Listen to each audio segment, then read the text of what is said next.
முதலமைச்சரை வந்து வாழ்த்திட்டு வேற மாதிரி எதிர்த்து நின்று முகத்துக்கு நேரா கேள்வி கேட்டாங்க பாருங்க. மிஸ்டர் ரத்தன் பண்டிட் என்பவரை அரசியல் சிறப்பு அதிகாரியாக அரசு வேலையில் அமர்த்தியதை ஒட்டுமொத்த தமிழக மக்கள் சார்பாக வன்மையாக இந்த வரலாற்று சிறப்பு மிக்க அவையில் நான் அதை குறிப்பிட கடமைப்பட்டிருக்கிறேன். அப்படி உங்களுக்கு ராஜகுருவா இருந்தா உங்க பர்சனலா அவரை வச்சுக்கணும். அது எப்படிங்க நீங்க வந்து ஒரு ஜோசியர், அதாவது உங்களுக்கு ராஜகுரு சொல்லிட்டு ஒரு ஜோசியர் எப்படி நீங்க அரசு பதவியில் உட்கார வைப்பீங்க? எப்படி நீங்க வந்து ஸ்பெஷல் ஆபீசர் உட்கார வைப்பீங்க? நீங்க உட்கார வைக்கிறதா இருந்தா நீங்க வந்து பர்சனலா வச்சுக்கோங்க, உங்க பர்சனல் செலவுல வச்சுக்கோங்க. அதாவது பர்சனல் செலவு அப்படியே சொல்றாங்க, அரசு செலவுல வந்து நீங்க எப்படி பதவி கொடுப்பீங்க அப்படின்னு சொல்லிட்டு பக்கவா ஒரு ஸ்லிப்பர் ஷாட் வேற லெவலுங்க. அவங்க மிரட்டிட்டாங்க. உண்மையா சொல்லட்டுமா, அவங்க இன்னைக்கு பேசின பேச்சு இன்னைக்கு தான் பயங்கர ட்ரெண்டிங்கா இருக்கு.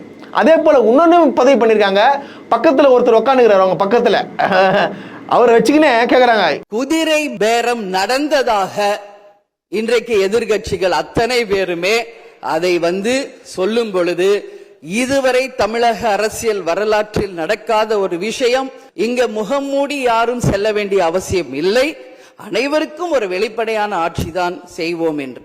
அப்படி இருக்கையில் முதல்வர் அவர்களை சந்திக்க யார் முகத்தை மூடிக்கொண்டு அன்று வாகனத்தில் சென்றார்கள் என்பதை நிச்சயமாக மக்களுக்கு தெரியப்படுத்த வேண்டும் என்பதை. யாரோ ஒருத்தர் வந்து கார்ல வந்து முகத்தை மூடின்னு போனாங்களே, எப்படி கார்ல முகத்தை மூடிக்கின்னு போனாங்களே, அவங்க யாருன்றத விஜய் வந்து வெளிப்படுத்தணும்.